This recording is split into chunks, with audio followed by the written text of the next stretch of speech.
سلام یا حسین، سلام یا حسین، سلام یا حسین، سلام یا حسین۔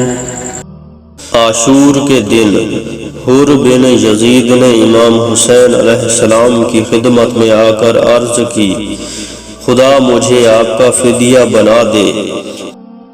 فرزند رسول، میں وہی شخص ہوں جس نے آپ کا راستہ روکا تھا اور آپ کو ساتھ لے کر آیا تھا اور اس صحرائے بلا میں روک دیا تھا۔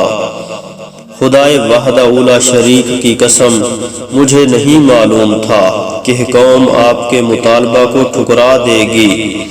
خیر، اب میں اپنے گناہوں کی توبہ کے لیے حاضر ہوا ہوں اور آپ کے سامنے قربان ہونا چاہتا ہوں۔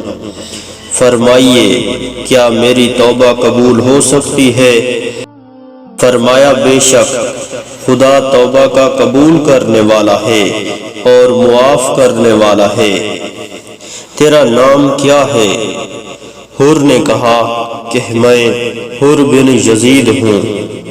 فرمایا، تو واقعاً حر ہے، جس طرح تیری ماں نے تیرا نام رکھا ہے، واللہ تو دنیا و آخرت دونوں میں آزاد ہے۔ اب گھوڑے سے اتر آؤ۔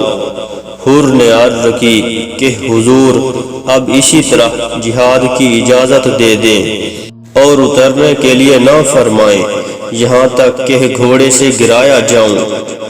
آپ نے فرمایا، تمہیں اختیار ہے، جو چاہو کرو، خدا تم پر رحمت نازل کرے گا۔